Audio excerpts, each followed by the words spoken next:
another episode of the Daily Dose podcast. Today, we have another very special guest. It's another member of the iBattle roster as of late, and just an overall fan favourite right now. Homeschool, how's it going, man? Hey, Internet. Hey, Lewis Spencer from Cardiff. Hey, everybody. Hope everyone's doing well. Definitely. No, and mate, I really appreciate you taking the time to come on the show today. I've been looking forward to this episode, man. I've become a giant fan of yourself. But for you, how was it that you got into battle rap originally then? The oddest process, really, because I have a tiny bit of an urban background to me, because my dad used to work in a rescue mission in Cleveland, and Okay. so we lived pretty inner city for a lot of my early life. So I had the tiniest bit of exposure to hip hop culture through that.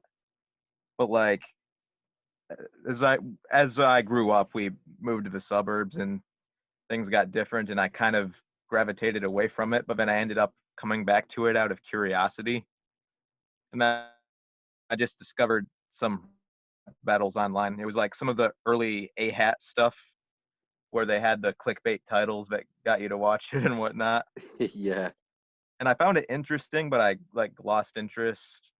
And then like a year later, um, Dead Mouse, the electronic producer, posted a link to Shoddy Horror versus Arsenal, which immediately became interested because I was like, oh yeah, that was that battle rap stuff I started getting into. And then, but wait, this is in the UK. This is different. So I watched it, and then I was kind of blown away by the UK battle rap scene in general. And for like a long time after that, I just became a big Don't Flop follower and watched a lot of different uh, Don't Flop related stuff. And then around the same time, I started becoming interested in rap music again in general, which I kind of bit of, but not a lot. And Sure. then I just started practicing and uh, just started. It started to become a really big creative outlet for me. I slowly started to realize I can understand what these guys are doing with how they write because in college my major was communications writing, and like a lot of what I do is writing related. I've done scripts for plays, comic books. I used to write fan fiction when I was in high school. I was one of those weird kids. uh, and like it slowly started to come to me, all the different theory and aspects of it. And then uh, over time I just tried to, because at the time I was like a really shy kid who didn't have a whole of social confidence, and like public speaking was a huge problem for me. Right. So it was like the farthest thing from my head for a while that I would ever go up on stage and have someone barking in my face about how awful I am, and then I would be doing the same back at them. But like, even though it was uncomfortable, it was like exciting. So it just kind of thrived off of that energy. And around 2017, I got a debut on a league called SIGU in Jersey. I tried out there just for fun, just to see if I could do it, and ended up being a pretty decent performance. A lot of people liked it, so they kept having me back. And then, yeah, eventually Lex watched my debut battle and really liked it, and so he called me, and the rest is history, I guess. No, that's really cool, man. And like, so the last thing that I expected, to be honest, was you to say that one of the main battles that helped you get into battle rap was something that happened in the UK. That's really cool to hear. But I mean, Shotty Arsenal obviously Yeah, is it's like, huge, I guess. But yeah, I think the first battler I was genuinely a fan of was Villain, actually. Okay, nice. Like the That's first, different yeah, to hear. shout I out to don't know Villain. many people that got into it through Villain, to be fair. Yeah, I watched Villain versus Unanimous early on, and I think I was kind of drawn to the whole outsider personality and like not necessarily having a persona that fits in with the general public's just of what a battle rapper would look or sound like. And like I Sure. kind of identified with that Yeah, I can understand that, in and a little Villain bit. definitely And he's fits the a profile there, I guess. But it's yeah, the unanimous battle is fantastic. But like with with yourself then, so the league that you mentioned that you battled on in Jersey, that's the is it Step Your Ink Game Up or something like that? Is that right?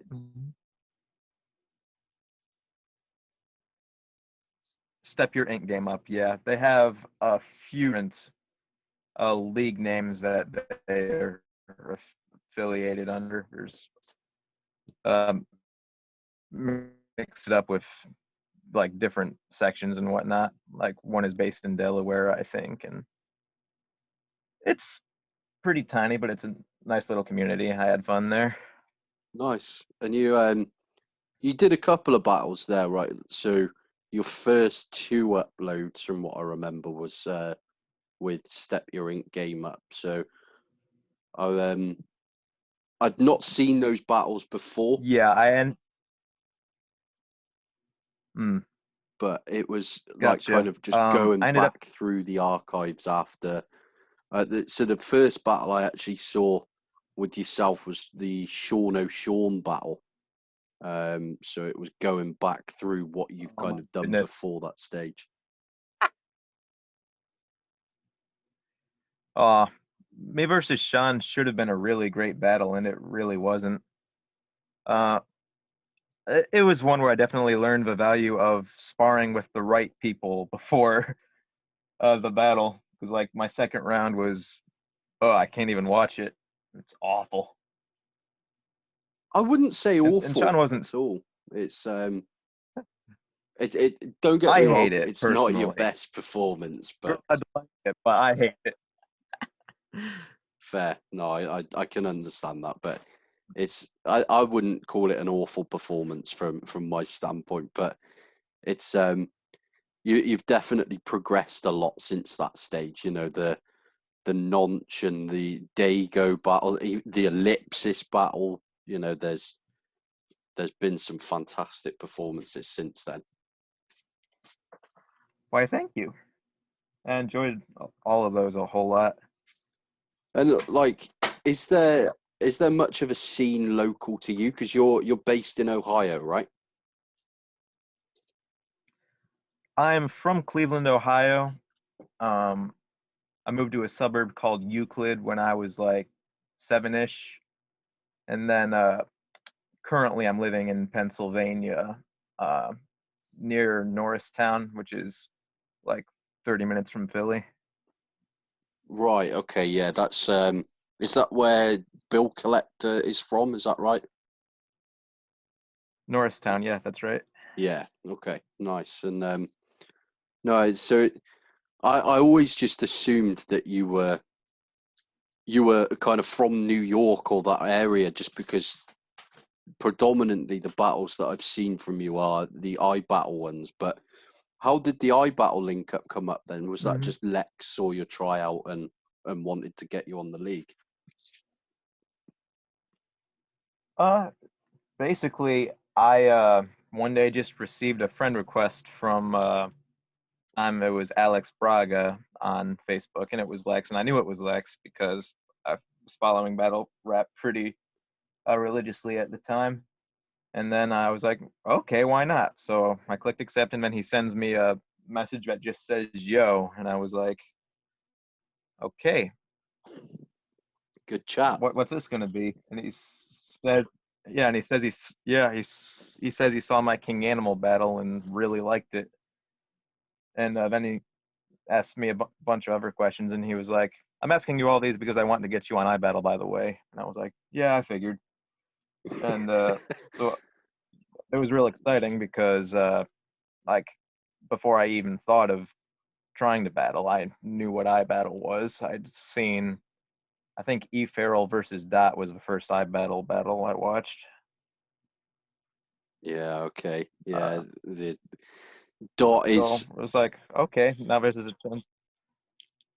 yeah, and Dot is kind of the I had Sweeney on the show yesterday, and from my kind of standpoint, I've only ever seen one Dot battle other than the E Farrell battle, which is the infamous umbrella a Beretta battle, which is honestly one of my Really? I thought that was favorite prep. things I've ever seen. But it's I didn't realize that Dot was kind of considered to be a big name over there. To be honest, it was quite surprising.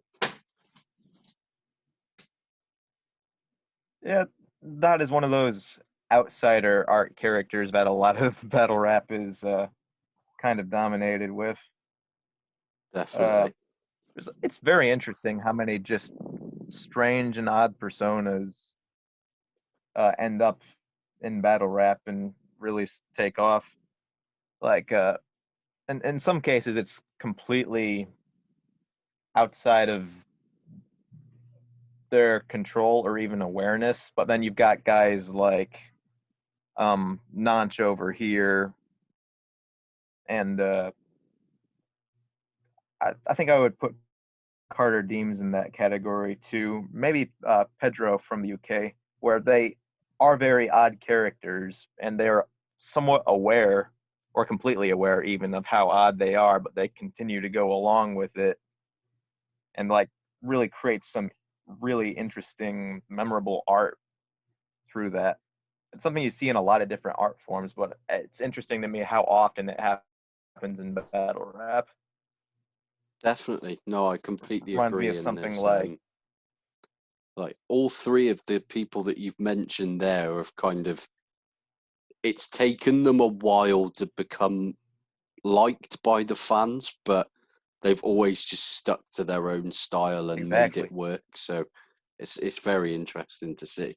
Yeah, and eventually people just kind of pick up on, oh, okay, I see what you're doing now.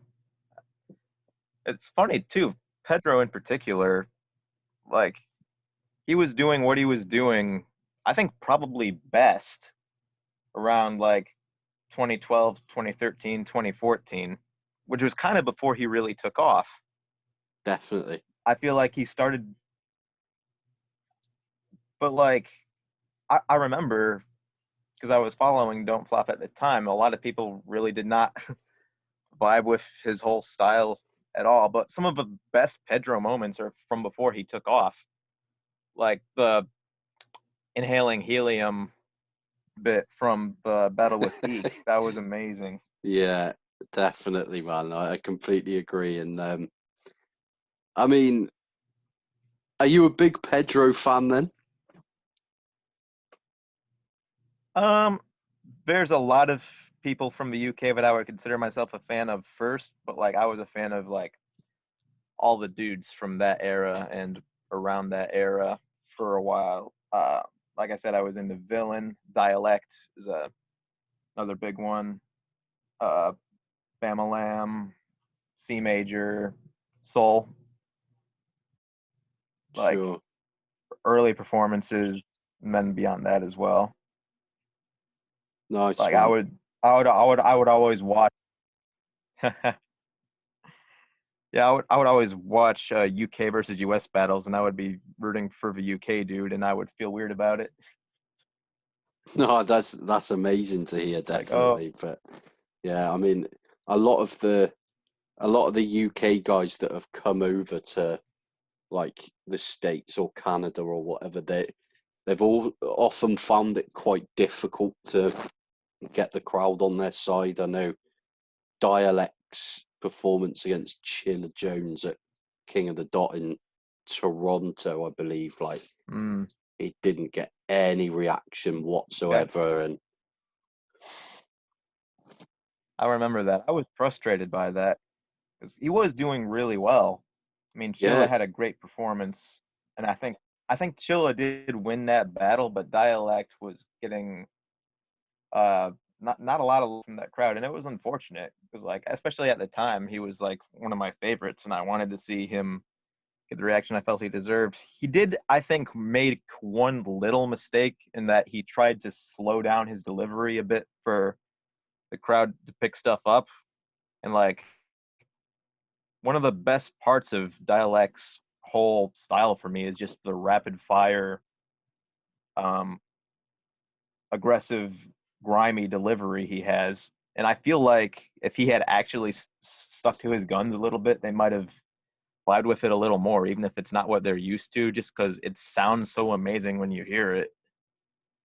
I completely agree. Yeah, and like it's with Dialect, he's the music he makes is normally very grime influenced, which comes out in his battles quite a lot. He'll Mm-hmm. do like a quick grime scheme or a grime round or something, and I think his mindset going over there was they don't know what grime is in Canada yet, so there's no point in me sticking to that, which I think would have actually worked in his favour really well. But yeah, it's unfortunate, and I think I do agree. I I think Chiller agree. would Yeah. have won the battle anyway, but it would have been very if that happened in the UK, that would have been a really close battle on both sides, really.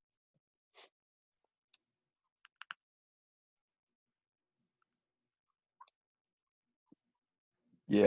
Changes on the location it happens in. Like, I think even to the point where it influences people watching it online. Like, I feel like we all subconsciously are affected by like the energy in the room as the crowd reacts to stuff, even if we're watching it on footage. And I feel Definitely. like a lot of people don't want to admit that. I feel like some people don't want to admit that. It's always, oh, just pay attention to the bars. Do you really though? I don't think most people do. No, And I honestly, I mean, think that's not. I think it's one of the best things about battle rap actually is it like for example, I remember when I first kind of got into battle rap. There was a guy that he was a journalist that attended a lot of events, and I think he did one or two battles as well. But a guy called Pete Cashmore that unfortunately passed away last year, and R.I.P. Yeah, I know about Pete. yeah, and his laugh, like you could hear his laugh over an entire crowd reacting at certain events, and it was infectious. Like it was almost like a stamp of quality. If Pete's laughing, you know it's good. And like I find similar with iBattle events, man. Like the crowd is always lively at an iBattle event, and it it kind of adds to the battle. I think I love it anyway. It does. Um, iBattle, I think, has the best crowd probably in battle rap, and I would say that for a number of reasons. Number one, they are very energetic, and it makes for a fun atmosphere. But they're also extremely good listeners. Like, they will Definitely. catch not only every little reference, and like bars that I've spat in iBattle that I figured no one would get, and then someone, or at least like a few people in the crowd, go, "Oh yeah, I got that. They didn't watch that. Did you just reference that? That's amazing." Yeah. Like, like against Ellipsis, I had a I had a bar about Aphex Twin, which for those of you who might not know, is a really out there electronic producer from the UK who I'm really into. Yeah. And I think it was one of the camera dudes just really loudly reacted to it when I said the line, and it threw me off because I was like, I wasn't expecting to have to run that back at all. I was expecting maybe one or two people at home to pick up on it.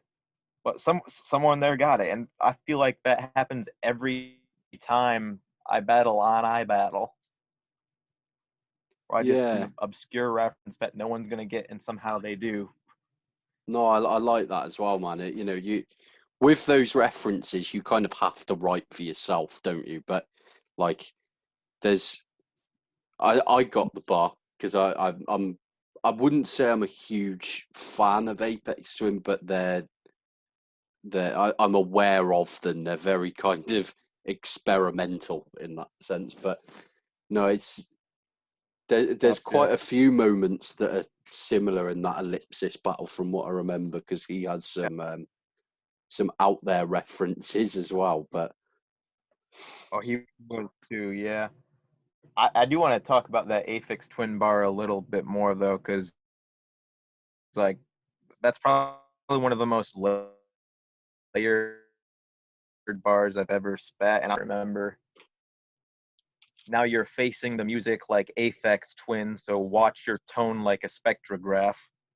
There, there is a Aphex Twin song called Equation, which actually the actual title is just a big equation that no one can pronounce, so people just call it Equation. But there is a moment in that song where if you run it through a spectrograph, it will draw a picture of Aphex Twin, Richard D. James, his face. So now your face in the music like Aphex, like okay, so hence the spectrograph reference after it. yeah, And I definitely didn't catch that in the entirety. Then I didn't follow that at all. But that's amazing, I, man. I knew nobody would. It's just one of my favorite music facts, and I was always interested. How did he do that? Did he have to reverse engineer it, where he uh, created the sounds through a spectrograph somehow, and then put it into the music? But yeah, like depending on if as long as you use the right type of spectrograph, it will perfectly draw a picture of his face at like one moment in the song. That's crazy as well. Like fair play to them for being able to put that together. That's incredible. Yeah, definitely. And like, are you a big fan of theirs then?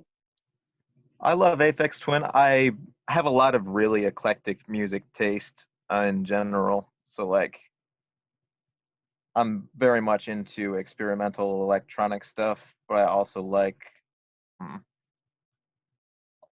lot of different hip hop and metal and like synth pop music.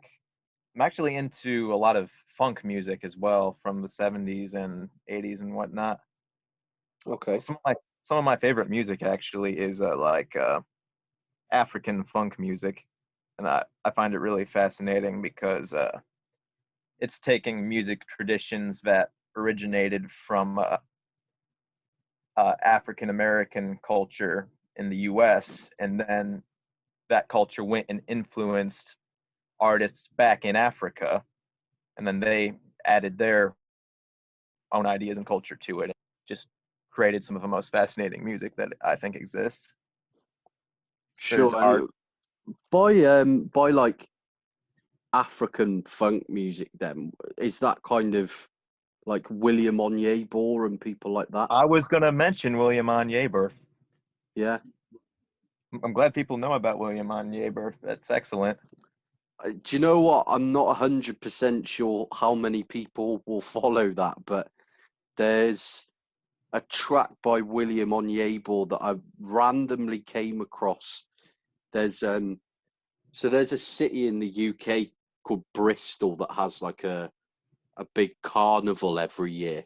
And Mhm. there's a lot of like different stages and things. And I went to see.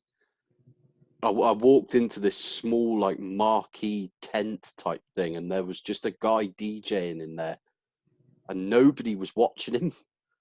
So I just kind of stood there for a bit watching him just to see what he was playing and why nobody was in there. And he dropped William Onyeabor. I think the track is called Good Name. I And know it. Yeah, that's a great track. yeah, I just remembered thinking, this is amazing. Like, what is this? And Like, I think I found it using like a Shazam app or something on my phone, and I became a big fan of him ever since. But yeah, I think you're the only other person that I've ever spoken to that's aware of him, to be honest. That's excellent.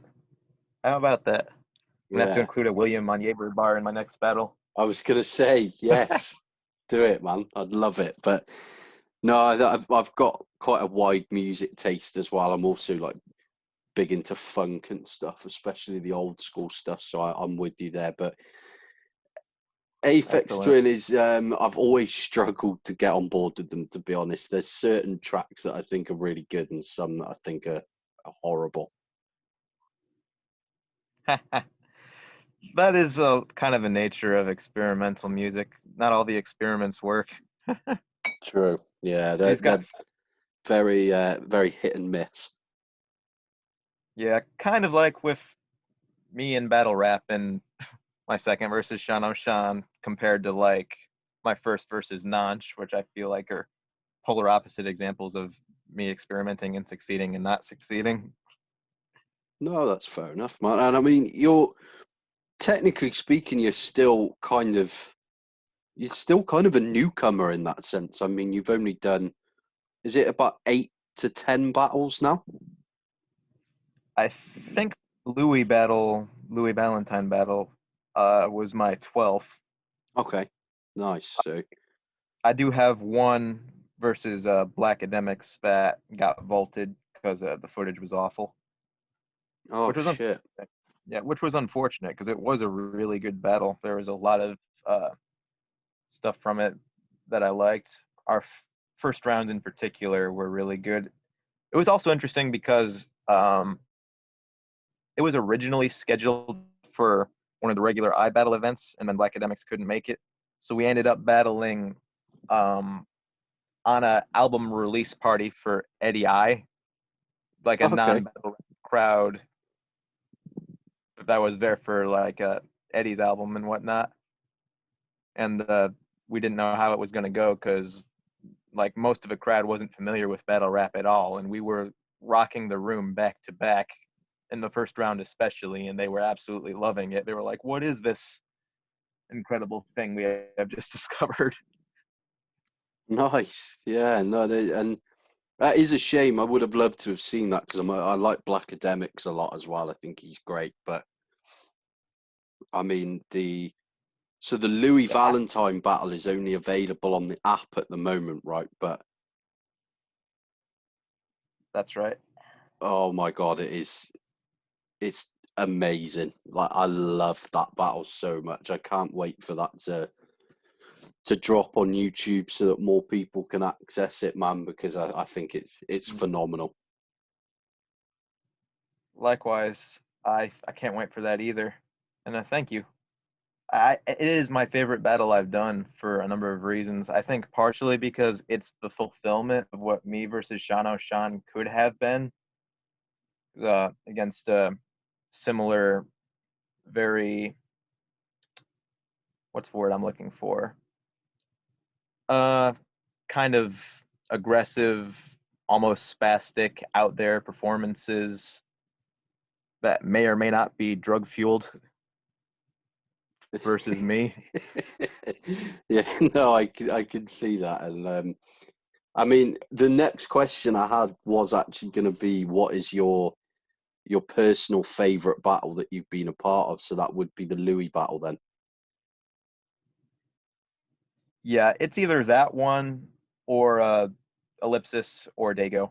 And probably in that category too, I would put me versus Inferno Dash, which a lot of people haven't seen, but I think is also one of my best performances, but also I think one of my closest battles and one of the best ones in terms of narrative too.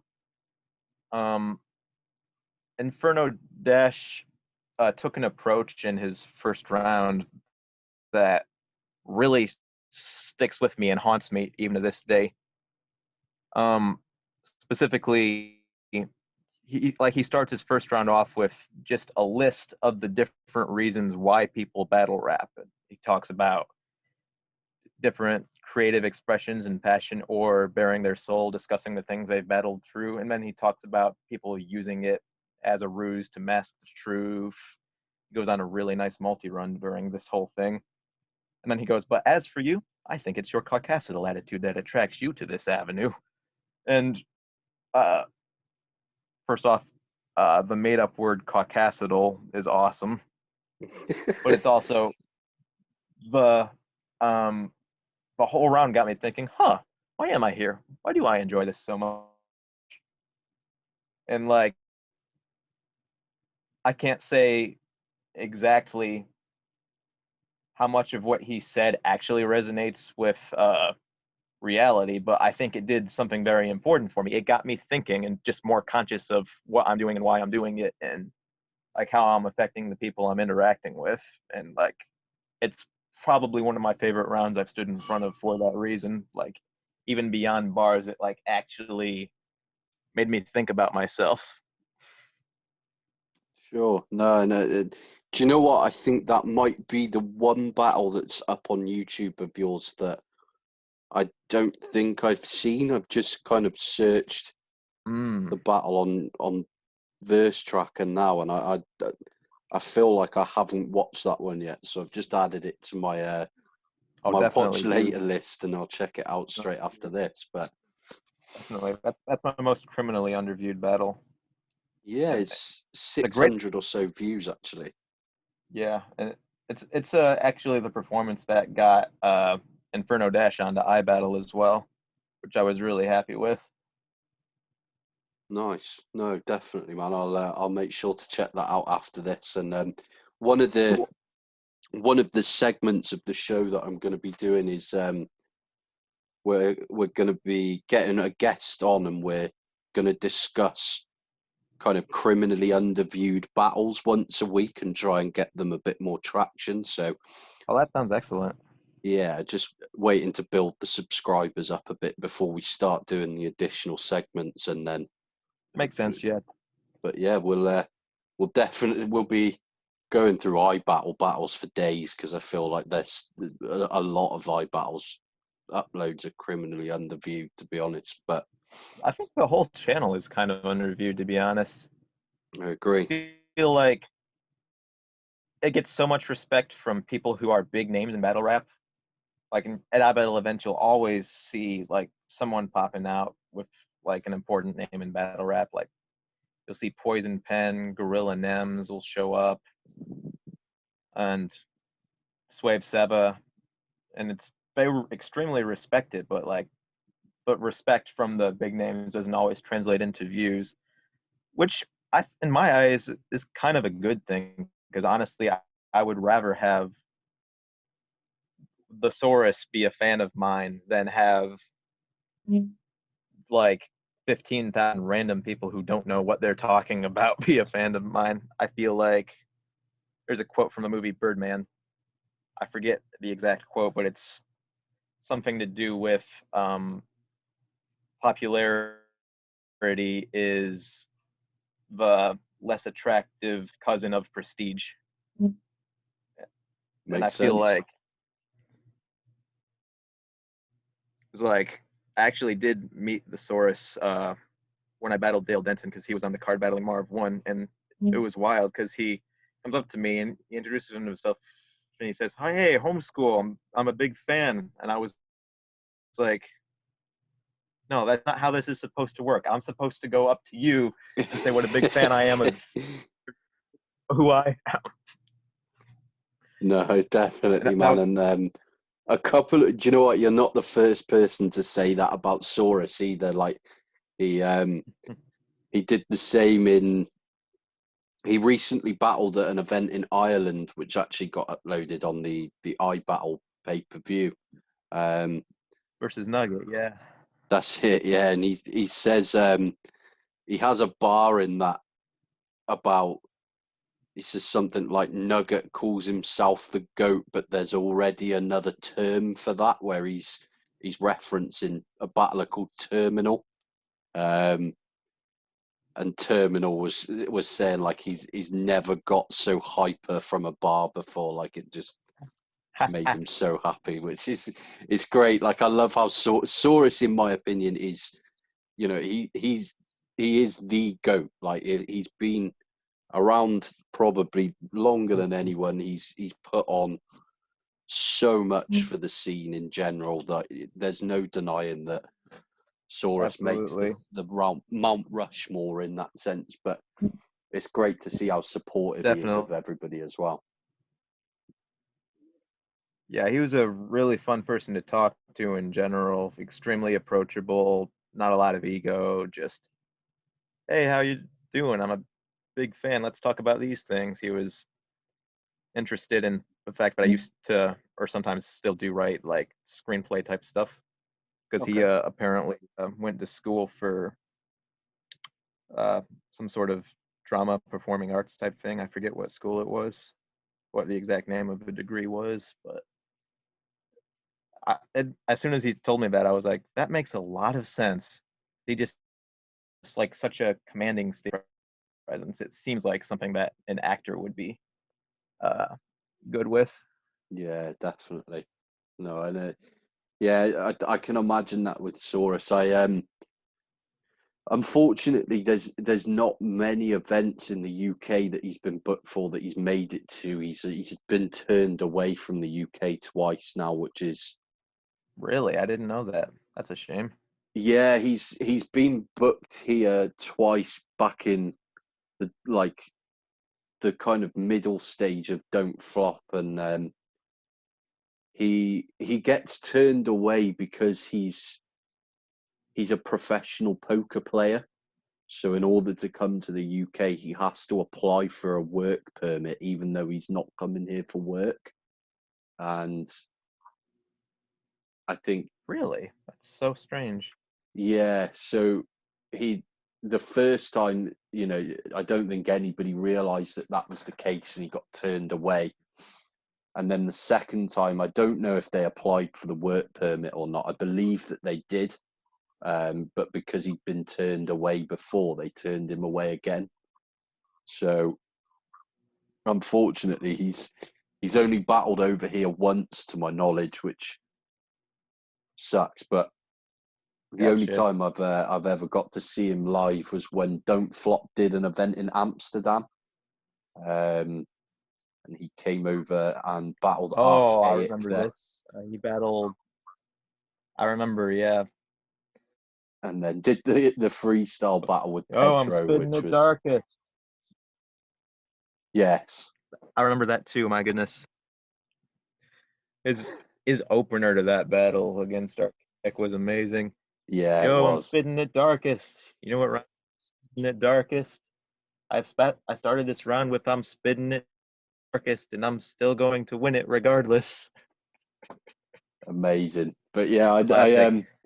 I got to kind of have a brief conversation with him at that event for the first time, but I think it's very safe to say that the entire room was pretty much warped out of their mind at that event. So it's probably not the most memorable conversation to Saurus in the world, but it was Gotcha. a very fun event in that sense. But I'd absolutely love to get him on the show at some point. I'm Um, definitely planning to reach out a bit more, but he, he would have a lot to say. He doesn't ever seem to run out of stuff to say. no, I can imagine. I mean, he's got to be over 20 years deep now. Yeah, I think so. I think he definitely started. Maybe it might have been exactly 2000. I'm trying to remember what he had told me. Yeah, it was around that time. So yeah, give or Mm, take 20 years. crazy. But like with yourself, the homeschool, do you have a least favorite performance of yours? Like, would you say that that was the Sean O'Shawn battle, or is there one that you're really not a fan of? Yeah, the Sean O'Shawn battle is probably my only performance that I don't feel particularly proud of overall. And it's not the whole thing. Like, I like parts of my third round and I love my first round. It's just the second round and a lot of my third round Like, I feel like it was one of those moments where, in an effort to try to be myself, I tried too hard to be myself and ended up almost forcing myself to be myself, if that makes sense.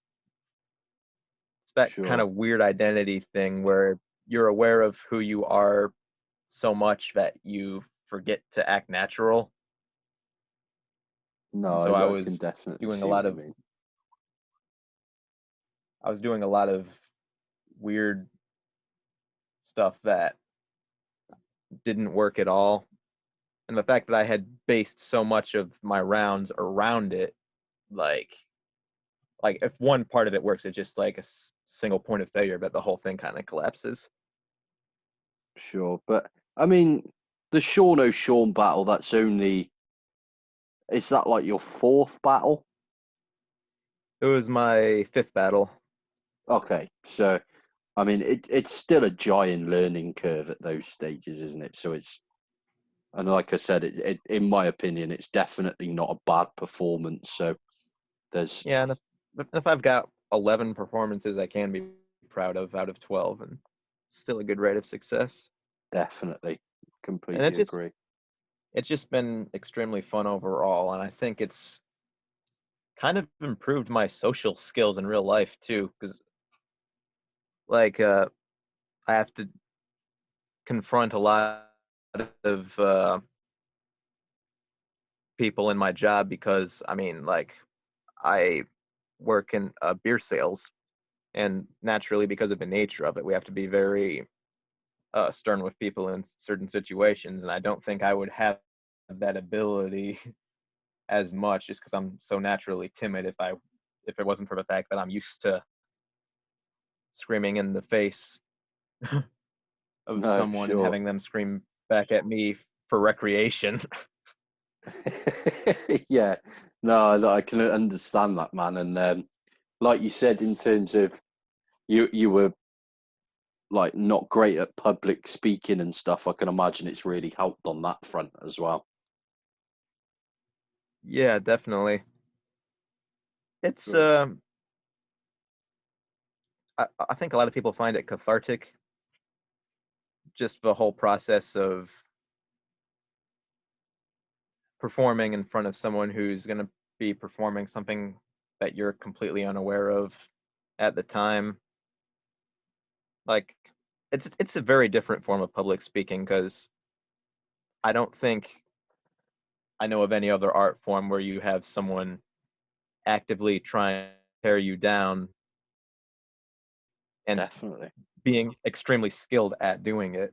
Yeah, and it's There's also like it's not very often that any form of artist, like say musicians or poets or anything like that, that it's not very often that you spend so much time crafting your material and you only get one shot to ever pull it off, kind of thing. It's exactly, yeah. yeah, I think it's got to be one of the most difficult and underappreciated art forms in that sense. I definitely agree.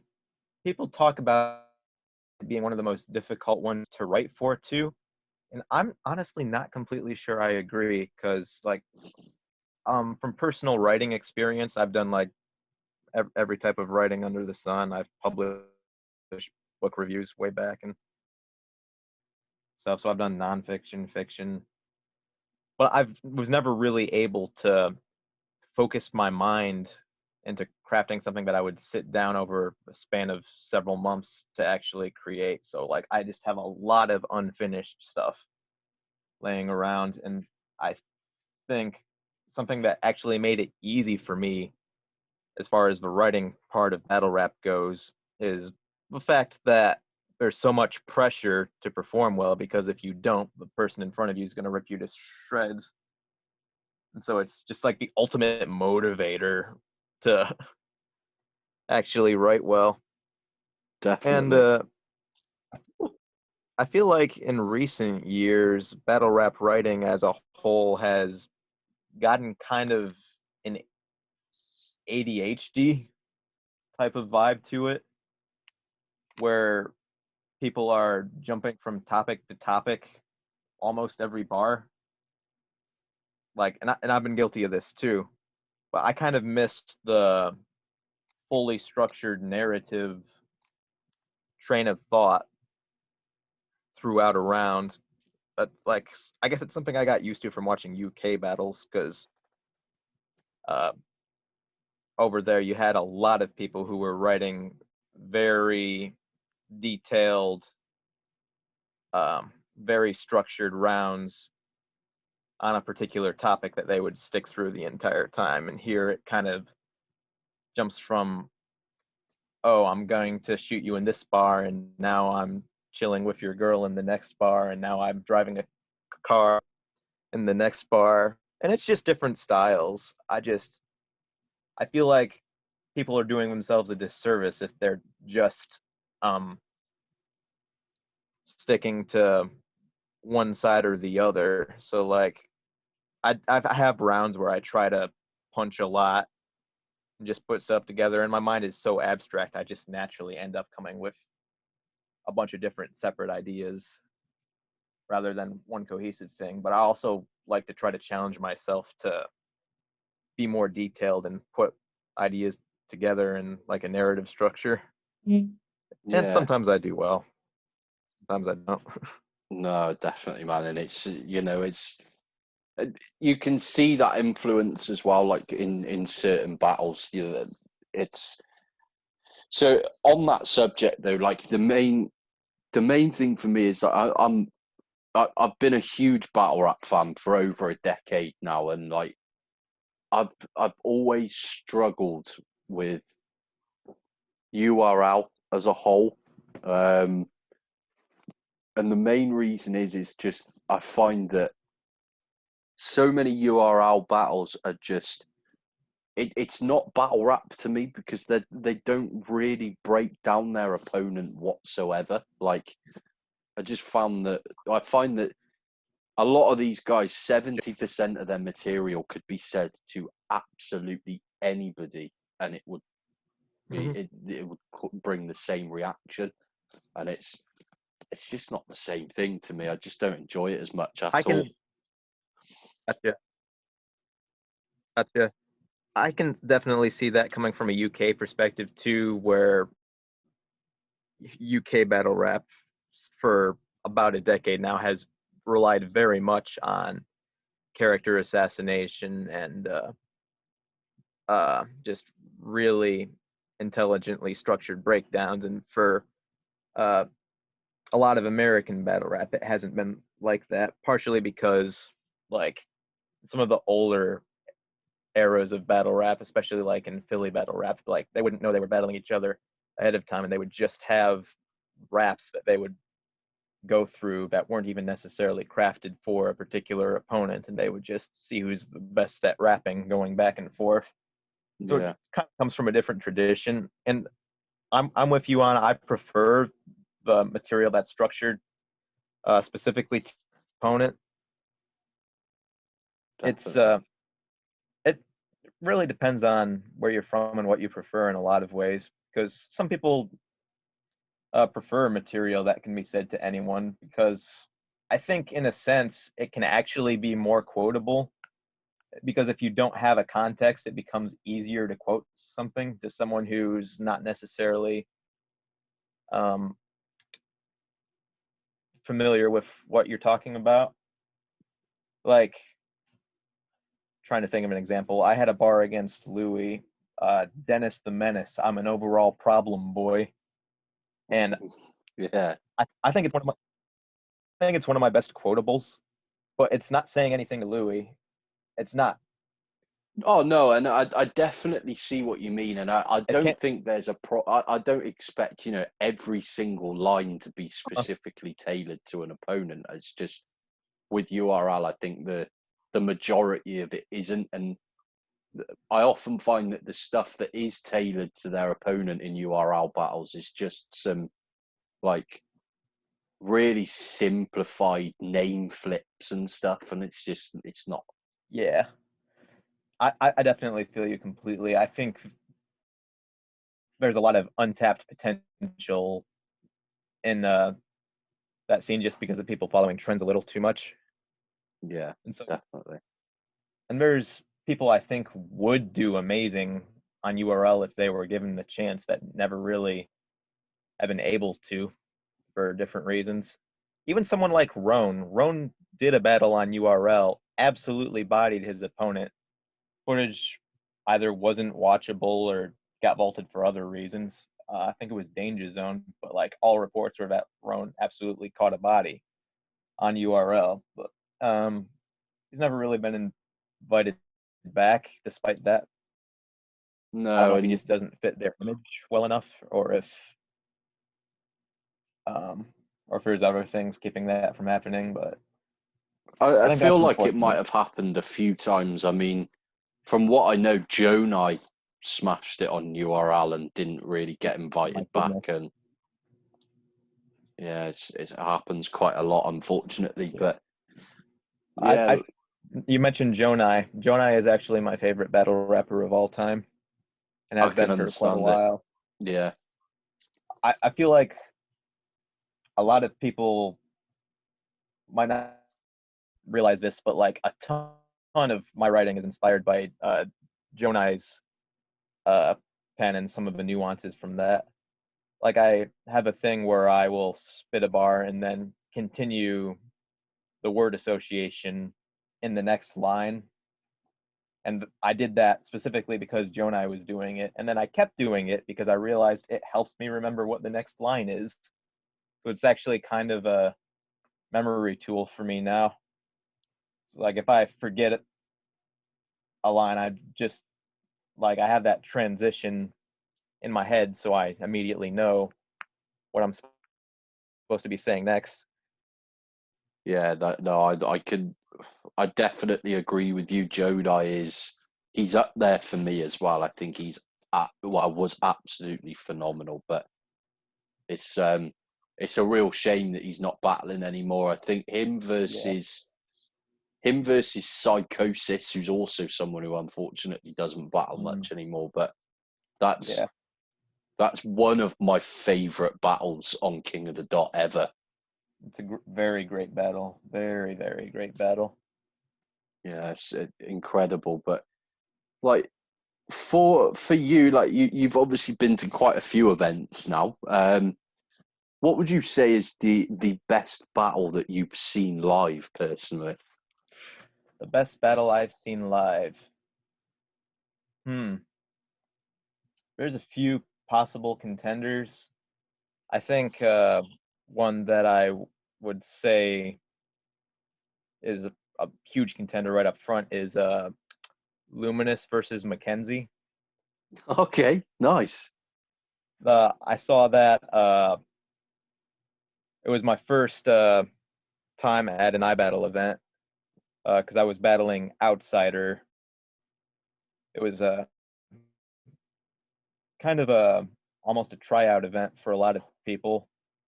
There was a lot of people who've never who've never had their debut on iBattle, and Luminous, not also known as Wellen, who is a video game YouTuber who has 1 million subscribers, by the way, which is interesting and also a reason why he's not battling as much anymore. Didn't know that either. That's Yeah, cool. yeah, but he was battling Mackenzie, who of course is from Scotland, and he it was an international battle, and I was familiar with this a little bit. I had never heard of Mackenzie coming in, but I actually met Mackenzie on the way into the venue because we were both having trouble figuring out what the actual building was and the door was. So we had a big talk for a while about UK battle rap in general, and I realized that he had battled O'Shea, and I was like, "Oh my goodness, you battled O'Shea? Why have I never heard of you?" And, Yeah, and it strangely makes me quite happy to hear you say that he's part of one of the best battles you've seen because Mackenzie he's an incredible battler, but he's very slept on even in the UK. So for for him to come up on he's come up on a couple of people's lists over there now, and like it's great to hear. It really is. yeah, he's an incredible writer. Uh, extremely witty. I was immediately a fan when I saw the battle. It was really cool to see how the New York crowd was reacting to a lot of his material, because a lot of people didn't know very much about uh, Scotland or Scottish culture as far as like current events and No, whatnot, and different problems the lower class has. And he had a third round that was very much talking about like the epidemic of knife violence and a bunch of other stuff, and what battle rap and hip hop meant to him in terms of uh, staying out of that in a sense. And like everyone was rocking with it because it was stuff that they weren't necessarily familiar with, but it was stuff that they can understand and somewhat relate their own experiences to. definitely. No, and I thought that was excellent. it's And it was, one of the things with Mackenzie is as well that I don't, from what I remember, I've not seen this battle for a while now because it's about 2 years old, I think. But the Mackenzie Sol, all the battlers from Scotland, whenever they face an international opponent, unfortunately, they kind of get the same treatment that the English guys do. So the English guys normally get some form of Princess Diana bar against them, or like Big Ben or something like that.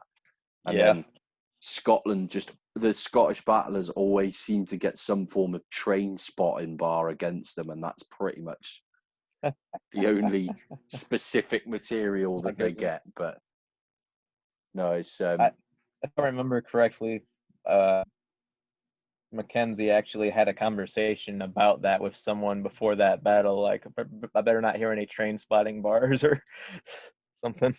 I can imagine. Yeah, it does I come also up remember, all the time. yeah, the other thing I remember from that event was a ton of people mistakenly thinking he was from Ireland, which was hilarious. And he's got like the ginger hair and whatnot too, which I guess would fuel their misunderstanding. No, I can see that. And Mackenzie's an Irish name, I believe. So yeah, Yeah, I get that. But that also, but like it was like everywhere. Everyone, even when he would say where he was from, people would end up saying Ireland afterwards. Sweeney made a post on the Facebook page. Shout out to Mackenzie for coming all the way out from Ireland. It was like just widespread misinformation for like the yeah, whole event. that's great, man. But no, it's good to hear you mention that as the best battle that you've seen live, man. That's amazing. But like for in terms of like battles that you've been a part of, do you what would you say is like the top three bars that you've had said against you? Like, has there been any moments where you've kind of stood there mid battle and thought, "Fuck, I was not expecting that to come up," kind of thing? I am extremely invested in what my opponents have to say for me. I just find it really fascinating to break down like something that an artist has made that is specifically directed to you. I think that's a privilege as a battle rapper that I don't think almost any other artists really have, is No, that you can actually study something from an artist that they specifically to you. And so like I'm constantly fascinated by what my opponents are telling me, and so like pretty much every opponent I've battled has something that sticks out to me. um when I battled King Animal, that was my first battle. He had a second round where he was talking about just because I'm a little weakling and he can do whatever he wants, just being really petty with me, hanging out at my house, eating all my snacks because he knows I can't do anything about it. And I thought that was hilarious. Um, nice. Yeah, that is good. yeah, that sticks out. Outsider broke down a bar I had said about Challenger shuttle, and oh, I'm taking off and never coming back like the Challenger shuttle. Oh, you thought that was awesome? The Challenger came back like a minute later, Randy. That was the problem. I thought that was amazing because it was a flaw in my bar that I had never thought of up until that point. It Yeah, made me feel stupid about it after. I love moments like that. I mentioned Inferno Dash and his whole breakdown of why different people battle rap. That's a big one as well. Sure. What did I do after that? Oh, when I battled G Show, he had a really good rebuttal where I had talked about him looking super young, and he said, I may look 13, but I'm going on 30, which I thought was a really creative flip. Yeah. Yeah, that's nice. I'm trying to go in order of the my career, what different people have said. Oh my goodness, Dago. I knew Dago was going to have all sorts of quotables in our battle, but the one that stuck with me the most was, you'd be lucky to catch crickets like Japanese superstition. It's one that's just a head scratcher of, I'm trying to dissect exactly his like train of thought and coming up with a bar like that. And like, he has a ton of moments like that in all his battles though, where you just scratch your head and wonder what kind of brain this man has that he's able to come up with these concepts. Definitely. No, and I think I'd absolutely love to see Dago come over here for a battle, because I think he would go down so well with the UK crowd. He absolutely would. Even like, I'd even go as far as to say that I'd put him up against somebody like Sol. I think it would be absolutely incredible. I absolutely agree. Yeah, Dago is one of my top 10 battle rappers, period. And the fact that I battled him at the time and still was like absolutely amazing for me. I can imagine, man. Yeah, it's a huge battle. I love that battle so much. But yeah, I'm yeah, trying to remember what's big after fan. that. Oh yeah, after that I did the Black Academics battle, which never came out, but like there was stuff that, because I've never seen the footage for it either, but I just remember stuff he said to me. He had a line like, a gun will leave a hole in your chest big enough to put an arc reactor or something like that, which was amazing. And then he had probably one of my favorite funny things that's ever been said to me. He said, "You're the only Christian rapper I wish would just shut up and rap about Jesus for once." Which I don't, I don't, I don't think anyone has said anything funnier to me than that. I don't think anyone ever will. Like, No, that's fair. That's good. every time I think about that, it's hilarious. Nice. No, I like that. And like, one thing that I've been asking a lot of people now, which is, it's kind of it's very subjective, I guess. But if you could pick, say, your next 5 opponents, like who is on your list of people that you really want to battle at the moment?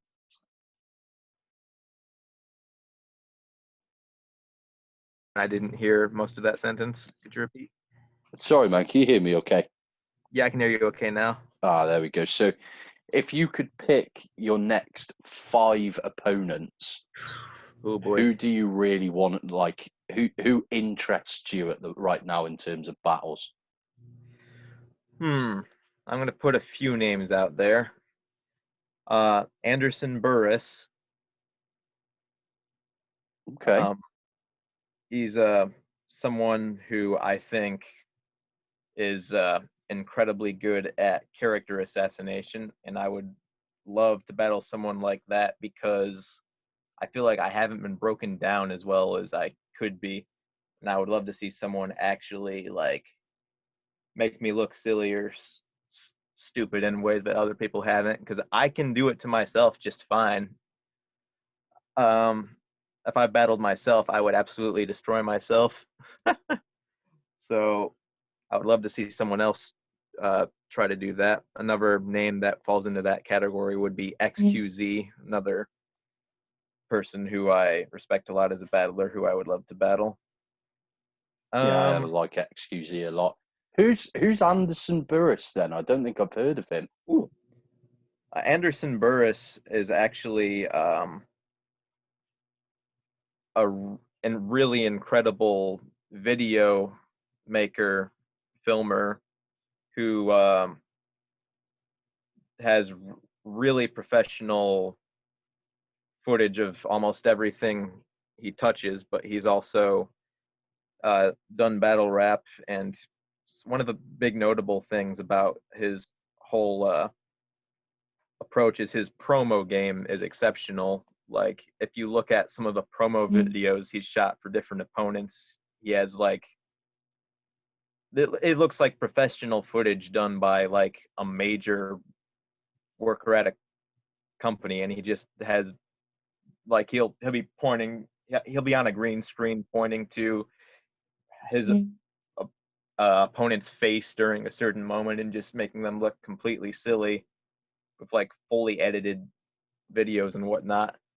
And then his actual rapping style is comparable to someone like Roan, or I think a lot of people also miss this, but Kruger is someone he reminds me of a lot as well. Right. And Okay. he recently had a GZ against Mr. Wright on King of the Dot, which he did really well in. Okay. I'm gonna have to check him out, man. I've not heard of him before. I don't think. Yeah, he did one iBattle battle. I forget who he battled. It never got a YouTube release. It was like a debut one rounder. And since then, he's been involved in iBattle in other ways. Like, he actually, the event where I battled Notch, he filmed and edited. Right. Okay.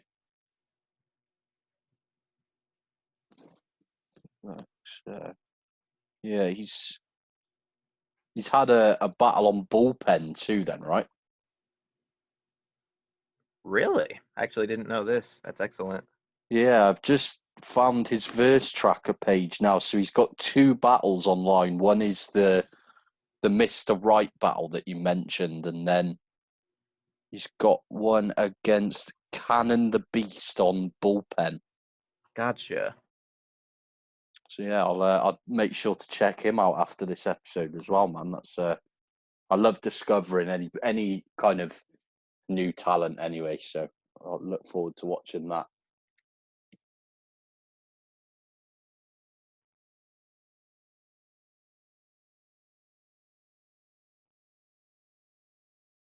Hello, are you still on the line, man?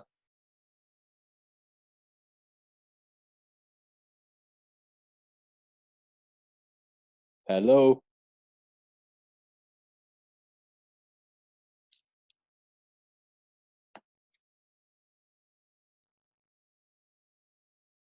Hello, can you hear me?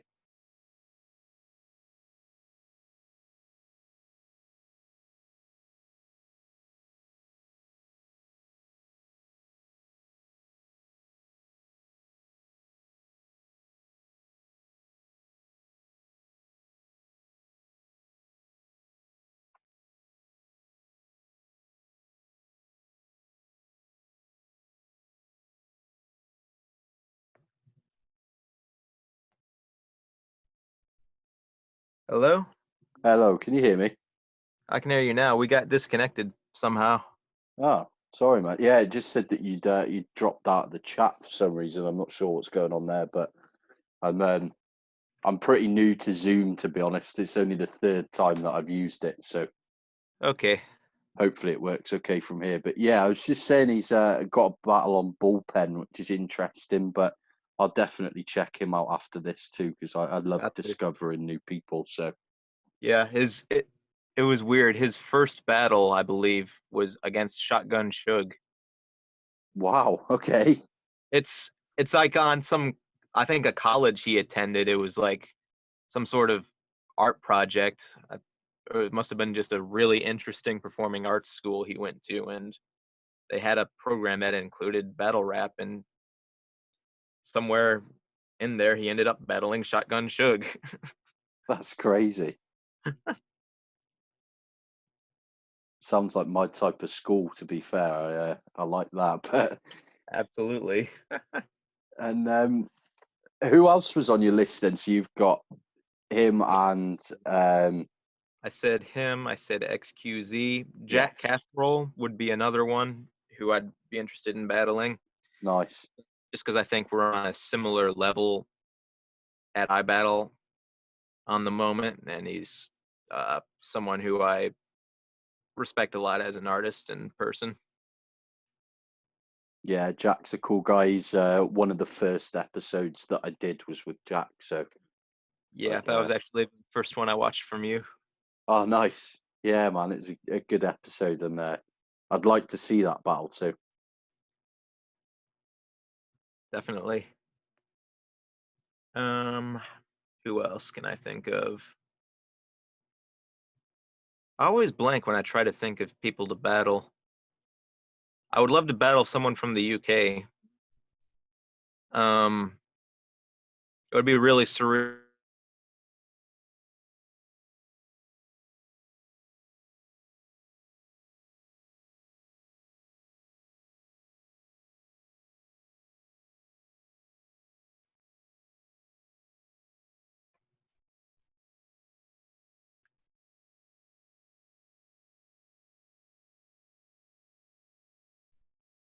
Hello?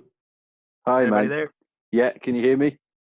Yes. Sorry. I Don't know don't know what's what. going on here. It just keeps disconnecting. But yeah, That's, you said you'd love to battle someone from the UK, and that was where it cut off.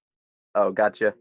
I was saying, uh, yeah, I'd love to battle someone from the UK, maybe like Villain, since he was one of the first people I was a fan of. That would be fun. Nice. Um, as far as, huh, Unfortunately, with Villain, he's actually choked all 3 rounds of I think his last 3 battles. yikes. Yeah, that is the thing. He has fallen off a little bit on recent performances. I think he's really just lost the love for it, man. Like Gotcha. he was booked for the Premier Battles All Star event in December, which was a massive card. Like it was Shotty Horror's return versus John the Don. Yeah, he battled Um, Oops, I believe. that's it. Yeah, and he was terrible, unfortunately. But Oops. Oops was Oops was great in that battle as well. So it's a shame that the replay value is kind of taken out of it by Villain's performance. But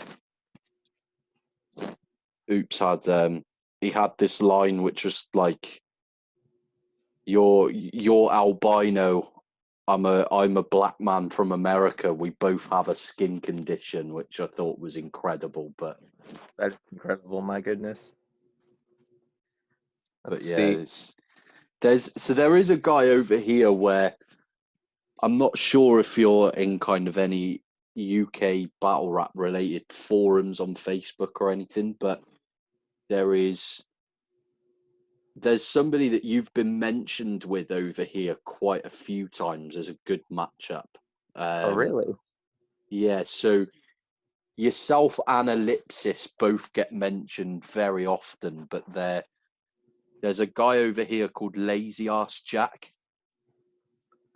I'm familiar with the name. I don't think I've actually seen a battle of his yet, though. I'm gonna So I would say to watch either his battle with LS Dean, which was at the Premier Battles Oh, Apex event. Alice Dean's excellent. I'll definitely check that one. Yeah, that's a very good battle. Or I'm trying to think what else there is. Him versus Terminal is very good, and there's another battle that I am forgetting, which is pretty recent, I believe. But him versus Carl French, which is on the recent Ireland event that's up on the iBattle app. Cool. His battle with Carl French isn't on YouTube yet. However, I imagine it will be within the next couple of weeks. But the LS Dean performance is incredible, and he's different in the sense that he's very well spoken.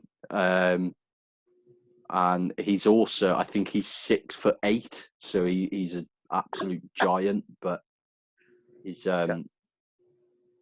he's often been kind of either compared to people like yourself or Ellipsis, or people saying that he deserves an international, and if he gets one, it should be you or Ellipsis. So Gotcha.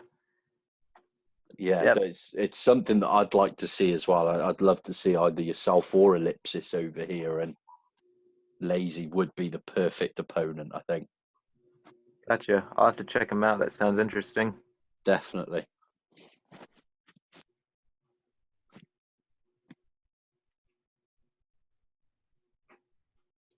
But yeah, was there anybody else on your list then? Not anyone I can actively think of. No. There's been people I've tried to battle in the past that it didn't work out. I was actually booked to battle Reverse Live on 2 occasions, and he kind of said he couldn't do the one, and then the other one he ended up choosing to battle in LA instead, which I kind of makes sense because it's way closer to where he's based in. But I was a little annoyed at the time. That was around the time I battled Black Academics. Okay. I may or may not have thrown a shot or two at him during that battle. Okay. Nice. And I mean, in the sense of, if you were going to battle Reverse Live at that event and the battle get vaulted, I guess it's kind of worked out for the best that that didn't happen, I suppose. But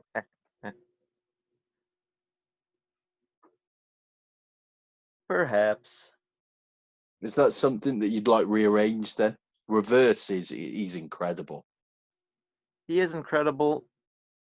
It's one of those things where I've put a half decent amount of effort into coming up with ideas and angles for him, and I've kind of reused a lot of them, or found ways to use a lot of them against different opponents. Like I Right. reworked some of my material I've written for him into my Black Academics battle.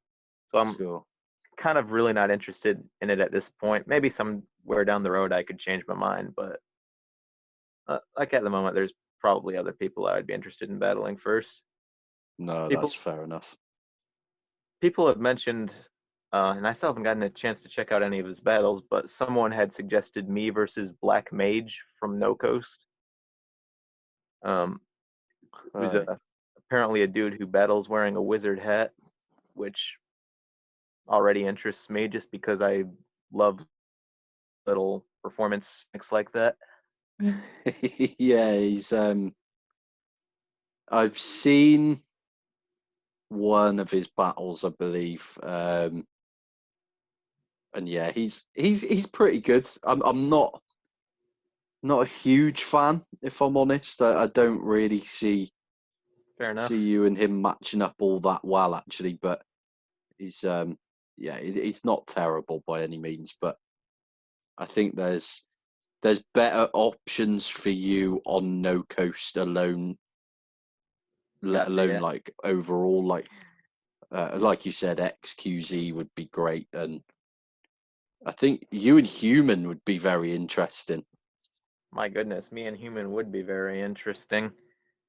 Yeah, we have completely different approaches in terms of how we structure things, but I feel like a similar level of abstract intelligence.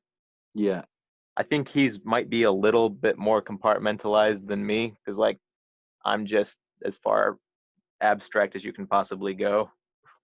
Definitely.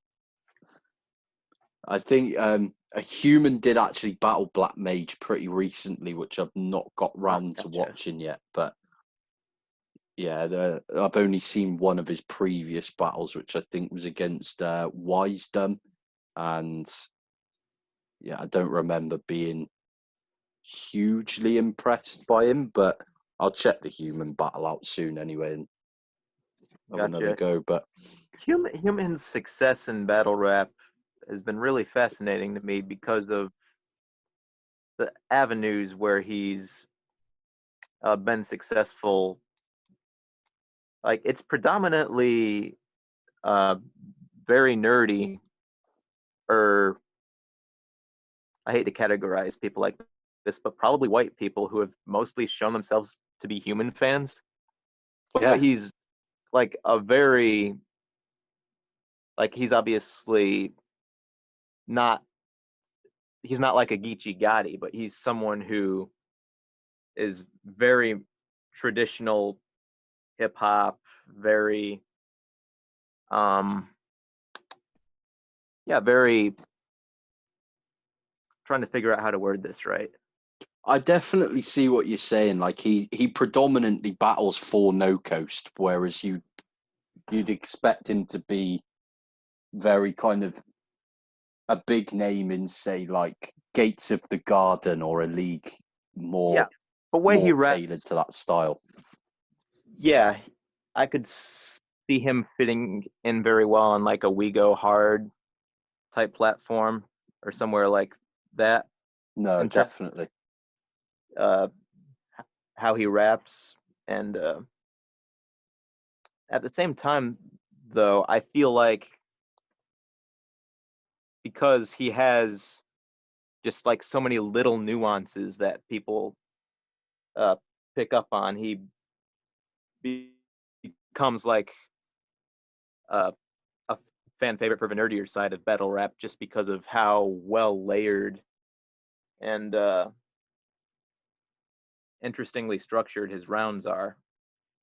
I guess what confuses me most is that how he hasn't had success on both sides of the fence, because I feel like it's no secret battle rap is kind of subdivided into street and nerd culture, and there's kind of a side that would prefer to watch like Mew Lips versus Carter Deems versus someone who would prefer to watch like a Big K versus Adi Boom or something like that.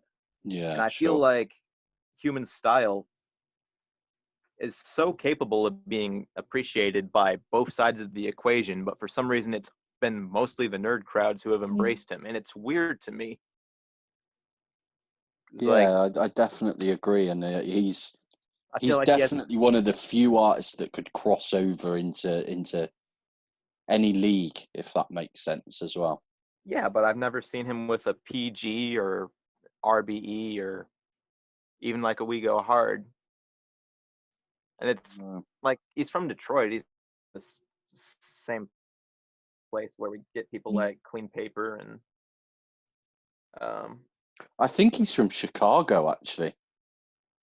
you're right. You know what? Forget what I said. He's from Chicago. That's right. Yeah, yeah, I thought so, and yeah, I've only ever, I know he's been on Guerrilla Warfare, but Oh, only once, I believe.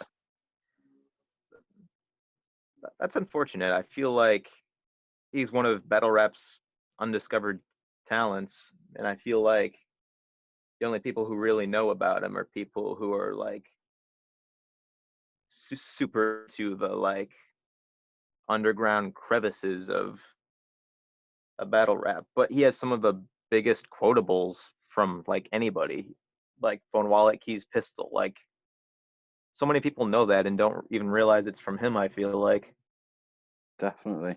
Yeah, he's amazing, and he's yeah, an incredible talent. I want more people. I want all the different demographics to like him. Darn it. yeah. No, I completely agree, and it shows with him as well because I mean he's had such a variety of matchups given to him as well. Like Yeah, he's he's battled all types of different yeah, people. yeah, definitely, and he's yeah. I'd love to speak to him. Actually, I'm going to try and reach out at some point, but yeah, I'm a big He's fan good. of Yeah, his. I think you two would be great as well, especially on an iBattle stage. I would love that. He's such an enigmatic figure. I'm not completely sure exactly what he would be like in real life. No, Like no, some people you know right away. Like I met Random at one of the more recent iBattle events, and I was like, "Yep, that's exactly how I expected Random to be." Random was absolutely 100% the same person that I had watched battle, same person in real life. Sure. Yeah, Was man. like, I have no idea what a conversation with a human would be like. No, no, it's very true. But yeah, I'd love to see that. That'd be great. But like, that's that's pretty much it for the battle rap related questions. I mean, I've been finishing the episodes off with a couple of music based questions and then just some random ones to finish off with. But Okay. this next one is a very difficult one to answer, and I know it's one of these subjective things that can change day on day. But if you had to pick your 3 all-time favorite albums, what would you go with? Any genre? Any genre at all, yeah. My goodness. I would be hard to narrow it down to 3. One of my favorite albums of all time is "Since I Left You" by the Avalanches, which Okay. is kind of a plunderphonic, sample-based um, hip hop slash dance music group from Australia, and their for a while it was their only album. It was released in 2000, but it's just got some of the best vibrant. I hesitate to say happy, but definitely positive, joyful sounding grooves just mixed throughout it, and it's 50% of it at least is just different samples that they've pieced together in a way that like really has its own sonic identity, like from start to finish. It's got all sorts of strange flourishes too. Like they have a song called "Frontier Psychiatrist," which is Yeah, that track was surprisingly big over here when that album was released. I mean, that must have been over a decade ago now, right? yeah, it's nearly 20 years ago I think it came out. Yeah, it's Frontier Psychiatrist was it was the only track that I would have been maybe a teen like an early teenager at the time of that release, but it was that was very big, but it was the only track that I'd ever heard from them. I think it's the only kind of track that got big over in the UK, but I've It's checked so, some of their stuff out since, and I'm definitely a fan. yeah, it's so odd that that one became so big just because it's such a bizarre out there song in general.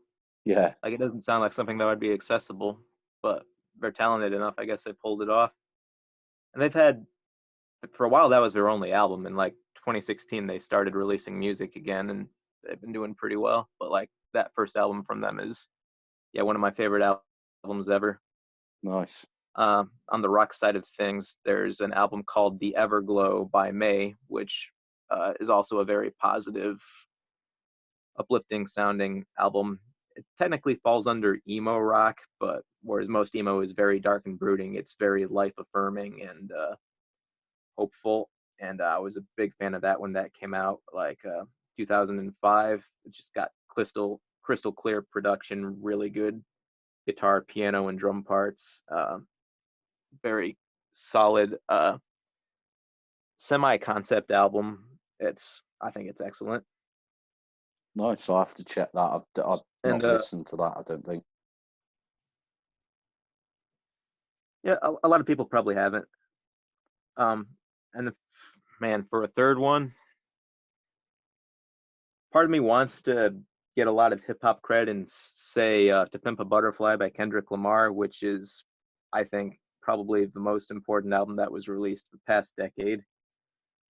But I have to go with what I'm personally in into, which I am into Kendrick a lot. But if I have to pick a top 3, I'm gonna have to have the third one be "London Calling" by The Clash, which I think is just the absolute Wow. best example of an album that is never boring, like from start to finish. Just every single track is just like doing exactly what it's supposed to do, and it never gets dull, even though it's like completely all over the place in terms of styles. It just jumps from thing to thing, but it's fun to listen to the whole way through. No, I get that, and I've never actually been a big lover of the Clash, but that album in particular, I am a fan of. I love the track itself, London Calling, and Mm-hmm. um, what's the other one off that album that I really, Rudy Can't Fail. I really liked. So no, Pretty I camp. It's great. They started. It was so weird at the time for a punk band to be mixing in influences from like ska music and reggae. definitely, yeah, no, I'm with you there. So That's perfect. a great album, but no, they're three albums that have never come up before as well, which is good. So it's always good to hear new answers. But is there, what would you say is the best live act you've ever seen in terms of like gigs that you've attended? My goodness. Uh, a while ago, um, in New York, I saw Bjork perform. Okay, nice. It was in support of her album Biophilia, and it was she had like invented a ton of new instruments specifically for the album, and they were like all on display and that used at some point in the show.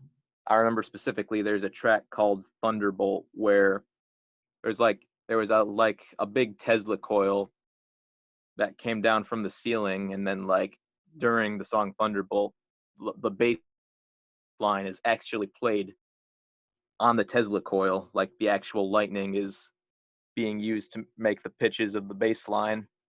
So like you're actually listening and watching lightning play music. Like it was just totally bonkers, but it totally worked and it was accessible. Nice. Yeah, that sounds great. So yeah, The that was a great performance. That probably easily be my top one, I think. Yeah, no, I like that a lot, and I am a fan of Bjork as well. So I've not seen her myself, so I'm pretty jealous on that front. But is there any kind of lesser known musicians that you're really into at the moment that myself So or the many, listeners might not be aware of? so many. Oh my goodness. There's a power metal band called Theocracy, who I think is absolutely excellent. Okay. Uh, let's see. Oh my goodness, what else?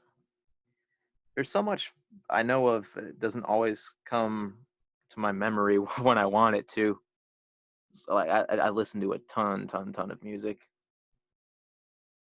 Um, there's they don't have a whole lot of stuff recorded yet, but there's a progressive rock band called New Alone, which I met the guitarist and songwriter for at one of their concerts, and I've been a big fan of them since.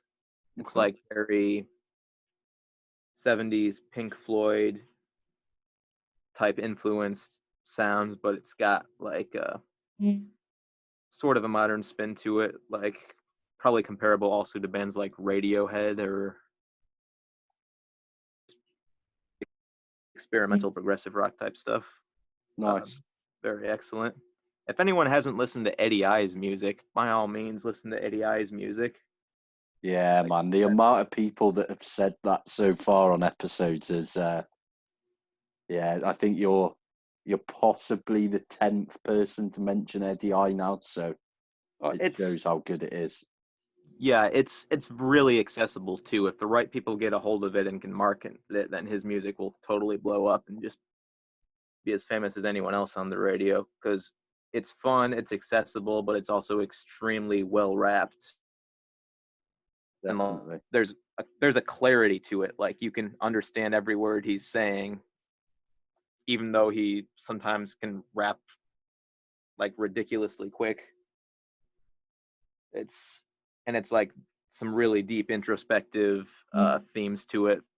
It's got great producers working on the instrumentals, just really excellent. Yeah, I'm a big fan of Eddie I, man, and I'm going to be sitting down and having a chat with him on Tuesday, so I'm Oh, looking forward excellent. to that. But You will enjoy that. Eddie is probably the most pleasant person to talk to ever. yeah, quite a few people have said similar, man. So I'm a big fan on that front. I did actually get to have a bit of a chat with him. He came to the UK and battled Jay Short. I remember that, yeah. Yeah, and I got to have a bit of a chat with him at that event, which was good. But yeah, he's a cool guy, man. But the final questions, and these are very like just completely random. But do you have a favorite sports team? I grew up in Cleveland and I was a big baseball fan, so by default I kind of got to go with the Cleveland Indians. That's just kind of where I'm from and my home team. They haven't always been good, but yep, Nice. that's always we always used to go to Indians games when I was young. That's I fair kind of enough. Now that I'm a little older, I kind of have some issues with their mascot being kind of a racist Native American caricature, Yeah, okay. similar to the Washington Redskins and the problems with that. But Yeah, nice. But no, if I'm honest, I've never been able to get into baseball personally. I find it a little bit too boring to watch, but maybe my perception had changed if I actually went to see a live game, I suppose. But it's a really fun sport. It's a lot of little technical things that make it. I've sure. actually I've actually played cricket before recreationally, and I enjoyed that a lot. I just don't think American audiences would ever have the patience for it because like cricket matches can go on for like days practically.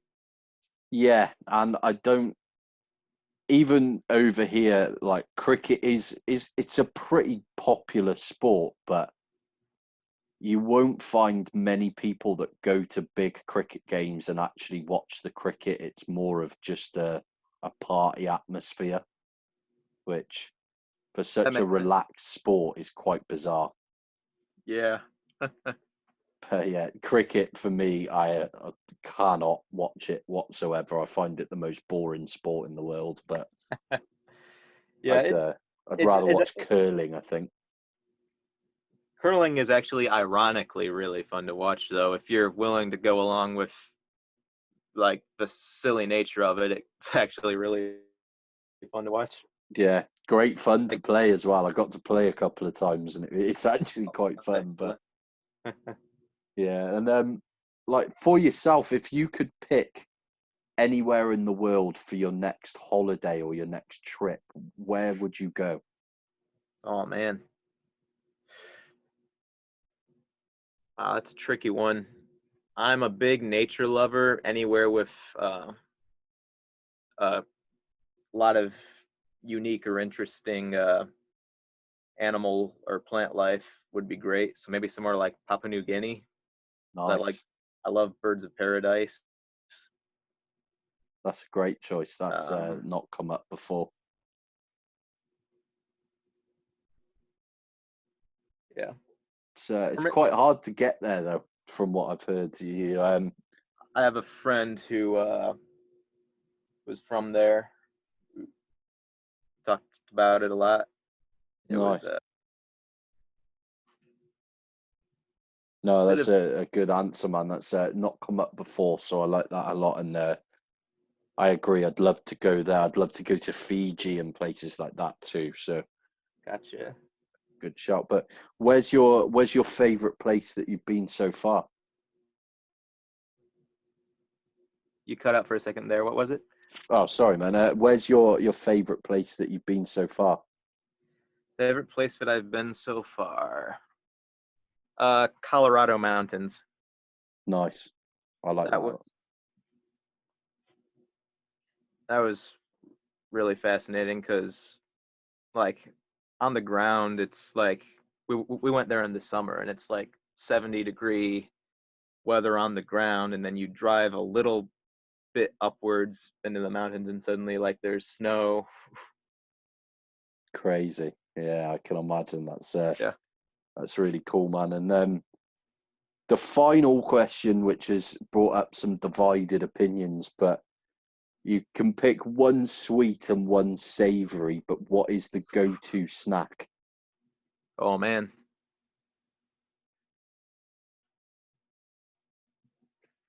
Very, very good question.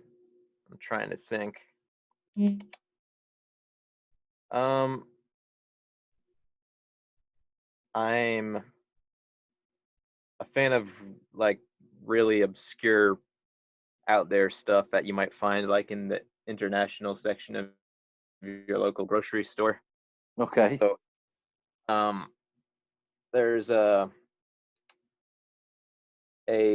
thing from Japan made with rice called mochi. It's sometimes used to make like little treats with ice cream inside. Yeah. Okay. Yeah, I've tried that.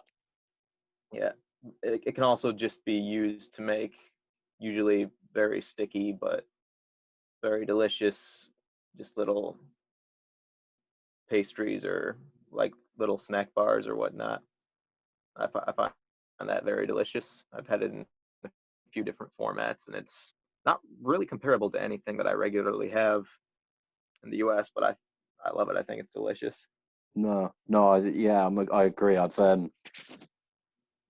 I went to like a big sushi restaurant over here last year and had, I think, mango and green tea mochi. So I've The green tea mochi is incredible. yeah, really good. I was not expecting my American taste buds to be accustomed to a green tea flavored ice cream thing, but it was delicious. Yeah, no, I agree. It's yeah, really good. And then also just a big fan of like any fresh fruit. So like I love blackberries, mango, just like it's healthy stuff, but I love it.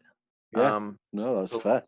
some of my favorite uh, snacks are just the more obscure, like tropical fruit. Like I love kiwano, uh, Right, okay, yeah, which is usually the go-to fruit for filmmakers attempting to portray the fruit baskets that are in outer space, just because it's so bizarre looking. But yeah, it's really delicious. I love tamarind, lychees, rambutans, sort of those fruits that are more common in Asian cultures. yeah. Lychee, I can't get on board with, unfortunately. I find it tastes a bit sort of, I can't even describe it. I find it tastes a bit kind of perfumey. It is very aromatic. I can picture it be kind of overwhelming Yeah, at times. no, I'm that's trying to think a there's a few other ones too. There's something called an ugly fruit, which is basically just like a really deformed looking grapefruit, orange type citrus fruit, but like the inside of it is extremely delicious. okay. I've not seen those, I don't think. Yeah, I don't know if they're called different things in other places. I've only ever seen them called ugly fruit, UGLI, but like it's well named. It's almost unbearable to look at, but it tastes delicious. Sure. There's I think the most kind of bizarre fruit that I've tried is another Asian fruit. It's called a durian, if you've heard of them. Yes, absolutely. They are infamous. A lot of Spanish cuisine.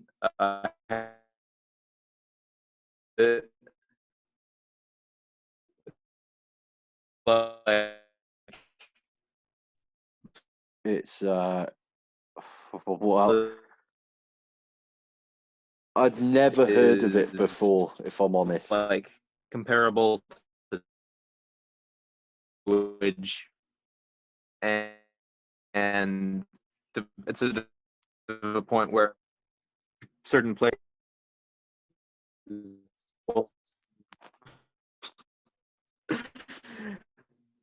where certain gotcha and there's place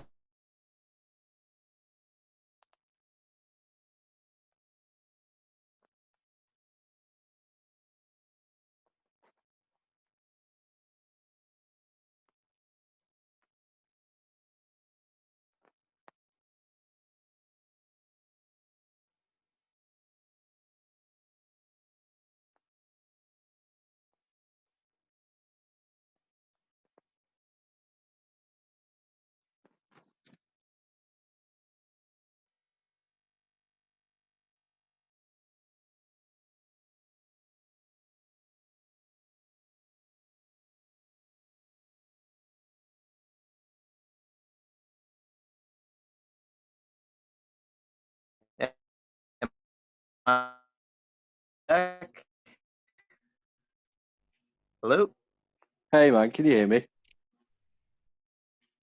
hello Lewis, where'd you go? Hello, can you I hear me? heard something. You there? Technology, man. I can hear you now. Yeah. Yeah, okay, perfect. I'm not too sure what happened there. Like everything that you were saying was coming through super slow for about a minute and then it just cut off. So I hear you now. good. That's good.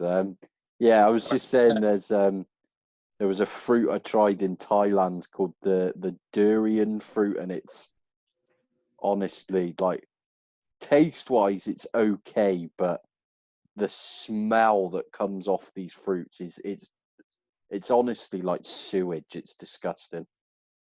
Yeah, durians are infamous for that. There's places that'll even have signs that say no durians as far as people bringing food in. Yeah, that it was saw that a lot in Thailand, to be fair, but they were very popular, but not for me at all. Have you Yeah, tried it? I have not. I've heard that it tastes surprisingly good given the smell. It I don't was know who the first okay. brave soul is to try one after Yeah, smelling it. I gave it a go, but it's one of those where the taste is nice, but uh, it's not worth bearing the smell for it, Gotcha. in my opinion. Exactly. But yeah, no man, good answers though. Definitely something else that's not come up before. I've had some answers that have been dreadful, in all fairness. But no, that's good. But no, homeschool man, I really appreciate you taking the time to come out. It's been great to talk to you. And is there anything that you wanted plugged in the description for the video at all, like any social media or anything like that? You can follow me on Twitter at homeschoolmc, school with a K. Nice. Perfect. I'll include the link to that in the description as well, man. But yeah, thank you very much for taking the time to come on, mate. I know you're very busy and still working and stuff, so I appreciate it. But No problem. Loved it. hopefully, get to chop it up. I'm hoping to come to an iBattle event as soon as possible, so Oh, that hopefully would be get to great. chop it up there. Cool. Well, Nice, man. thank you very much, Lewis. No worries. Thank you, Have a good man, one. and stay safe over there. Right. Likewise. Thank you. Take care. Bye bye.